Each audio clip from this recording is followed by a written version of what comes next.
The Great Withdrawal commander, Elena Vasquez, stood at the observation deck of Luna Station, watching the small alien craft approach Earth's outer defense grid. The ship looked desperate, its hull scarred by battle damage and energy burns. After 30 years of human isolation from galactic affairs, seeing any alien vessel in Sol System felt strange and unwelcome. Commander, the alien delegation is requesting immediate audience with Earth's leadership, reported Lieutenant Torres from the communications console. They claim the galaxy faces extinction. Elena sighed deeply. She had heard similar claims many times during her years as humanity's liaison to the Galactic Cooperative. Every crisis seemed to threaten extinction, and every time, humans were expected to provide the solution. That was exactly why humanity had withdrawn from Galactic politics 3 decades ago. Tell them they can meet with our diplomatic corps on Luna Station, Elena replied. Standard protocols apply. No weapons, no recording devices, and no direct access to Earth. The alien delegation consisted of 3 beings representing different species from the Centauri Alliance. Their leader was Ambassador Thexmar, a tall creature with blue crystalline skin and multiple arms. Beside him stood General Krikstal, a warrior species with thick gray hide and glowing red eyes. The third was Dr. Pellinara, a small, peaceful being whose people were known for their scientific achievements. Elena met them in Conference Room 7, a sterile chamber designed to make visitors understand that Earth was no longer interested in galactic friendship. The aliens looked exhausted and frightened, their usual proud demeanor replaced by desperate urgency. Commander Vasquez, Ambassador Thexmar began, his translator device converting his harmonic speech into English. We come, seeking humanity's aid in our darkest hour. The shadow feeders have returned, and they are consuming entire star systems. Elena had heard of shadow feeders in old galactic records. They were parasitic entities that drained energy from living worlds, leaving behind dead husks floating in space. According to history, they had been dormant for over 1,000 years. That sounds like a problem for the Galactic Cooperative, Elena said coldly. Humanity is no longer involved in such matters. General Krikstal slammed his fist on the table, causing the metal surface to dent. You cannot simply ignore this threat. Already, 14 systems have gone dark. Billions are dead, and millions more flee as refugees with nowhere to go. The same galactic cooperative that used our medical research to create biological weapons? Elena asked quietly. The same alliance that stole our terraforming technology and sold it to the highest bidder? The same species that promised peace, while secretly planning to use human knowledge for conquest. The room fell silent. Elena could see shame in the aliens' expressions, but she felt no satisfaction. The betrayal that led to humanity's withdrawal had cost millions of human lives and destroyed trust that took centuries to build. Dr. Pellinara spoke softly, her voice barely audible through the translator. We know our people made terrible mistakes. Some species within the cooperative acted without honor, using human generosity for evil purposes. But the shadow feeders do not care about our past crimes. They consume everything living, regardless of guilt or innocence. Elena remembered the day humanity discovered the betrayal. Human scientists had shared their medical breakthroughs freely, believing they were helping cure diseases across the galaxy. Instead, several alien governments had weaponized human genetic research, creating viruses that targeted specific human colonies. The biological attacks had killed 3 million humans before Earth's defenses could respond. The revelation that trusted allies had betrayed humanity's goodwill had shocked the entire human population. Within 6 months, President Sarah Mitchell had ordered the complete withdrawal of all human personnel from galactic institutions. Trade agreements were canceled, diplomatic relations severed, and research cooperation terminated. Humanity turned inward focusing on protecting their own worlds and advancing their own technology. "Show me the evidence of these shadow feeders," Elena said finally. The aliens activated a holographic display, showing star maps with large dark zones where systems once existed. The pattern of destruction was clear and terrifying. The shadow feeders were moving systematically through inhabited space, consuming everything in their path. They started in the Outer Rim territories, General Kriegstall explained. "Our fleets engaged them at the Valdres system, but our weapons were useless. The creatures absorbed our energy blasts and grew stronger. They learned our tactics within ours and adapted their defenses accordingly." Elena studied the tactical data with growing concern. The shadow feeders were not simple predators. They showed intelligence, coordination, and the ability to evolve rapidly. Worse, their consumption rate was accelerating. Systems that took days to consume initially were now being drained within hours.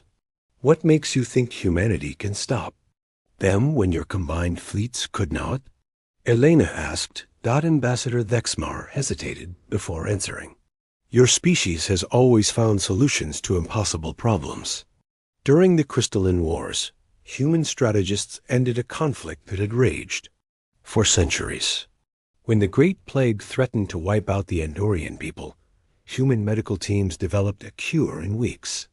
You have a gift for seeing possibilities that others miss." "Had," Elena corrected sharply. "We had that gift. Past tense.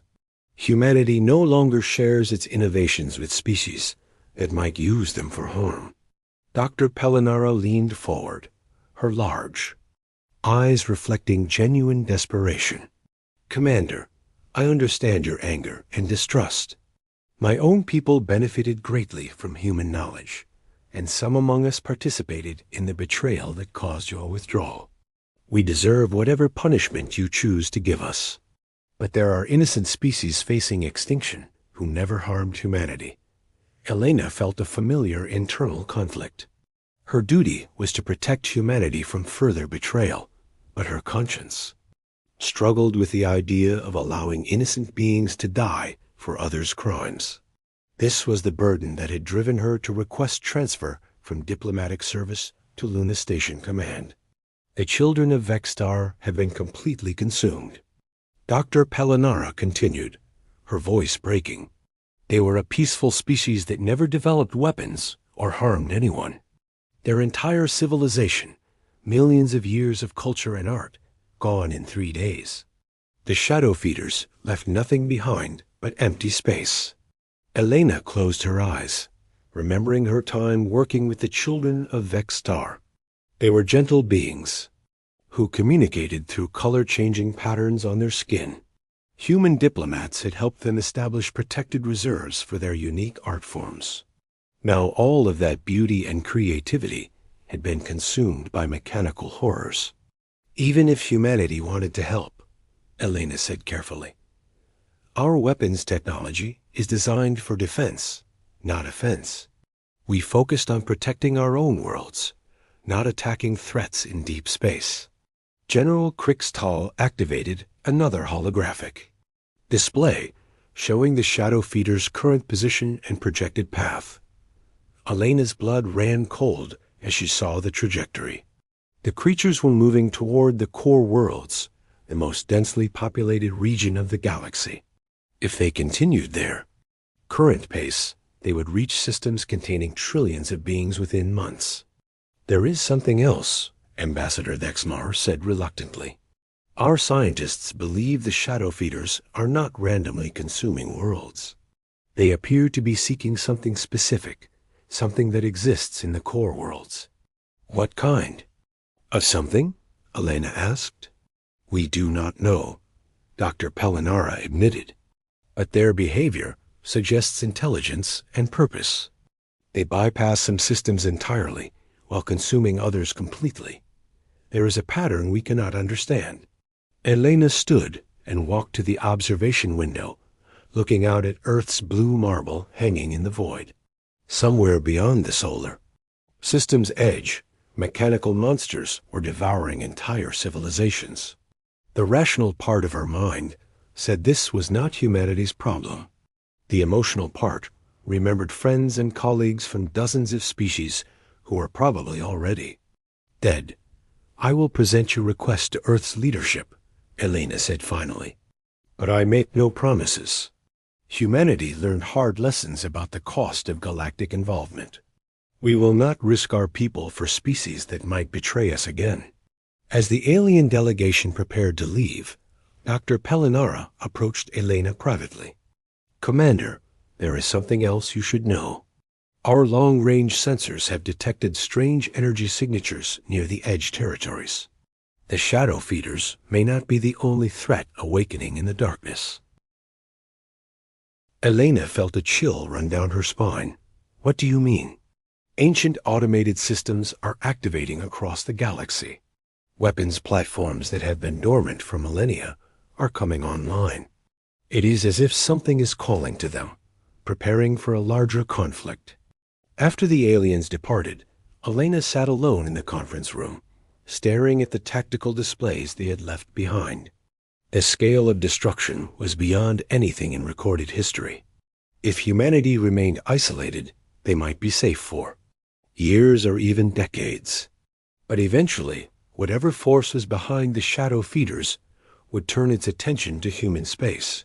She opened a secure communication channel to Earth's government, knowing that her report would force humanity to make the most difficult decision in their history: help their former betrayers and risk exposure to new threats, or remain safe while the galaxy burned around them.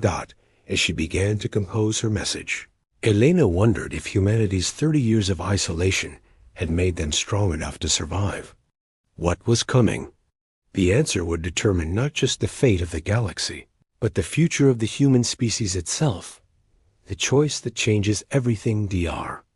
Marcus Chun stood in the command center of the starship New Horizon, watching sensor displays that showed the impossible. 3 days after Elena Vasquez's report reached Earth, President Williams had made a decision that shocked the entire human population. Humanity would intervene, but not as the galaxy's servants. This time, they would act as equals or not at all.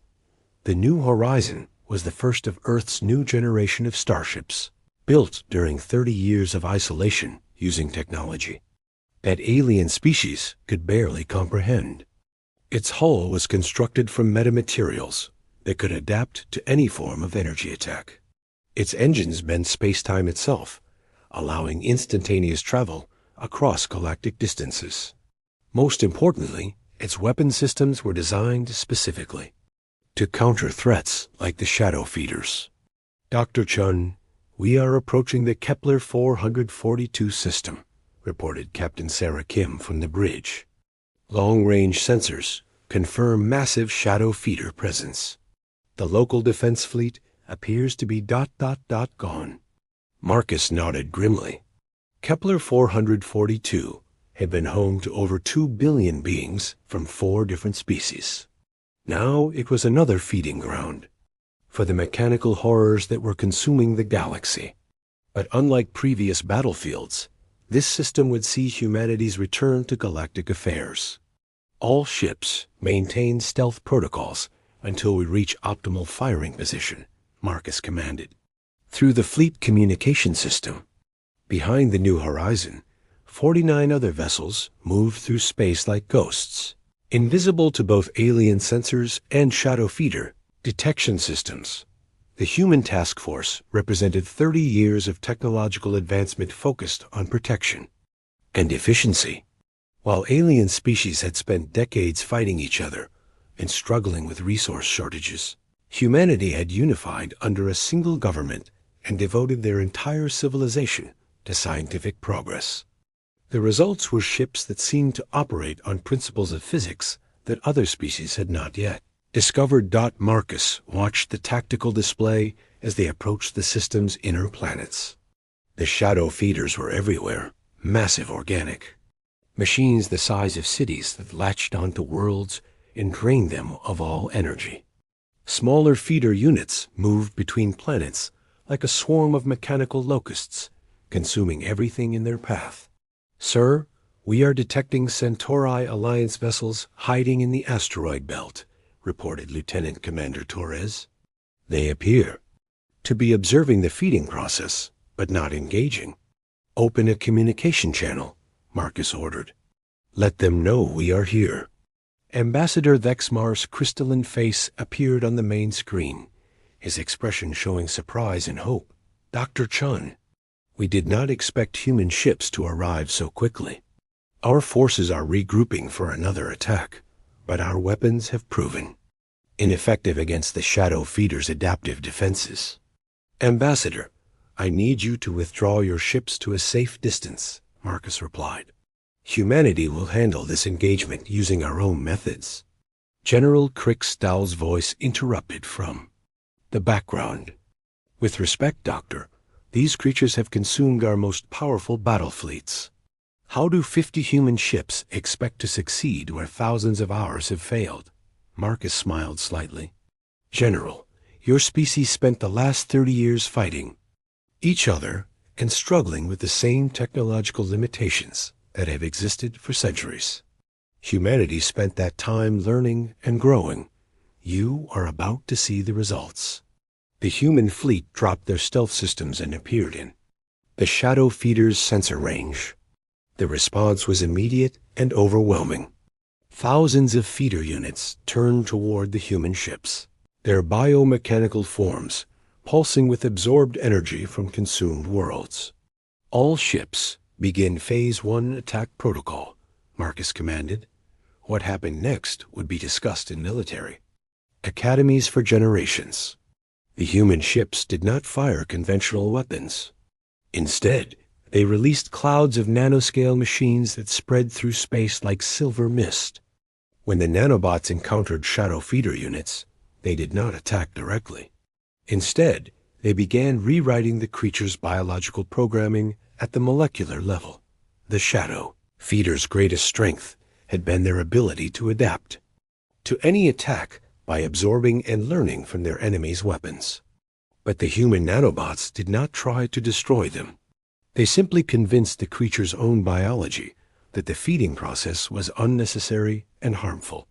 Within minutes, entire swarms of Shadow Feeders stopped consuming energy and began releasing what they had already absorbed back into space.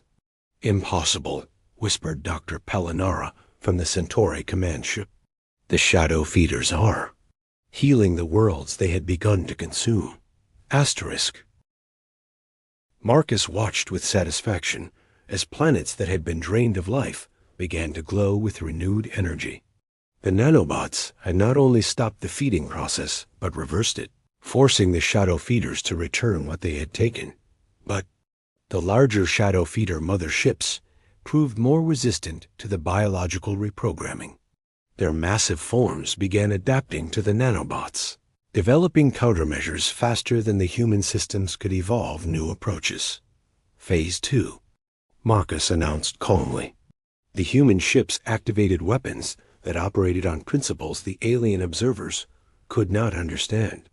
Instead of energy beams or projectile weapons, they fired bullets of compressed space-time that unraveled the molecular bonds holding the Shadow Feeders together.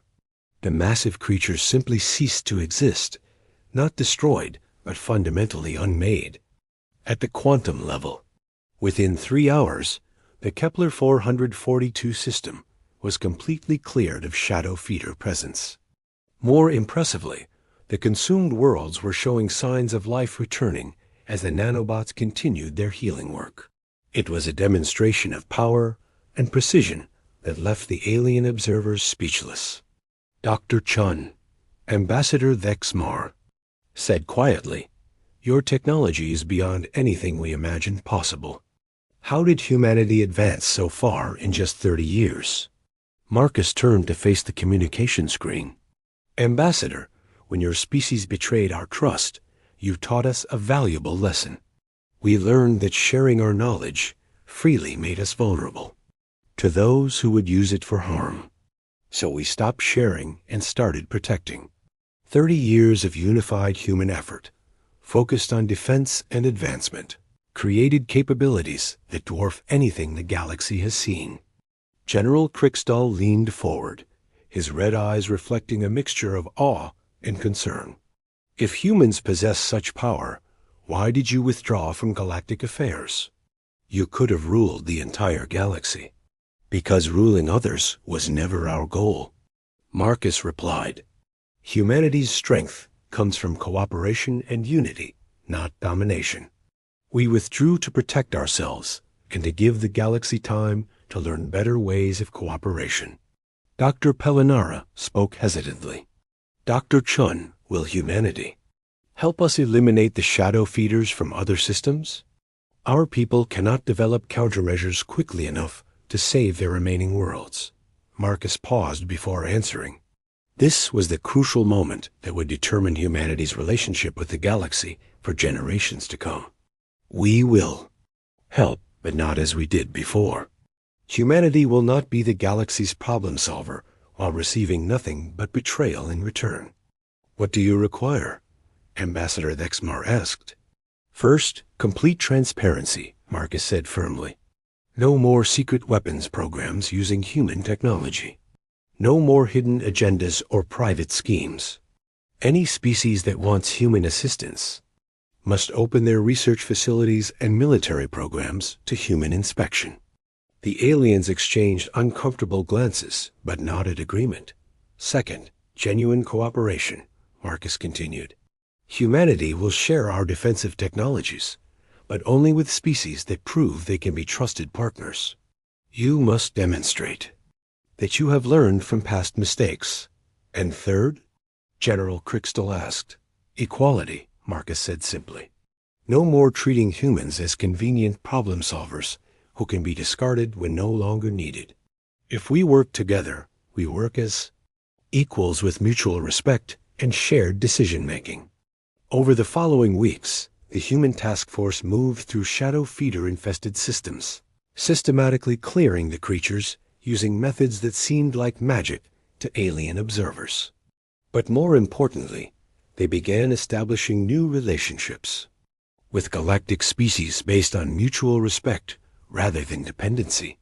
Some species, like the Centauri Alliance, eagerly embraced the new partnership model. Others, particularly those that had profited from exploiting human generosity, resisted the change. But faced with extinction from shadow feeder attacks, even the most stubborn species eventually agreed to humanity's terms. The final battle came at the galactic core, where the largest concentration of shadow feeders had gathered around an ancient artificial construct. Human scientists discovered that the creatures were not random predators, but servants of an automated defense system left behind by a vanished civilization. The system had been programmed to cleanse the galaxy of what it perceived as inferior species. Using a combination of advanced technology and diplomatic skills, humanity was able to communicate with the ancient system and convince it that the current galactic species were worthy of survival. The shadow feeders were reprogrammed to become protectors rather than destroyers, and the threat that had consumed dozens of star systems was ended forever. As Marcus stood on the bridge of the New Horizon, watching celebration broadcasts from across the galaxy, he reflected on humanity's journey. 30 years of isolation had transformed them from helpful problem solvers into powerful partners. The betrayal that had driven them away from galactic politics had ultimately made them strong enough to save the very species that had wronged them. Dr. Chun, Captain Kim said from our station, we are receiving requests for partnership agreements from over 200 different species. It seems the galaxy is ready for a new kind of cooperation. Marcus smiled. Then let's show them what humanity can accomplish when we work together as equals. The age of human servitude to galactic politics was over. The age of human partnership had begun. Asterisk.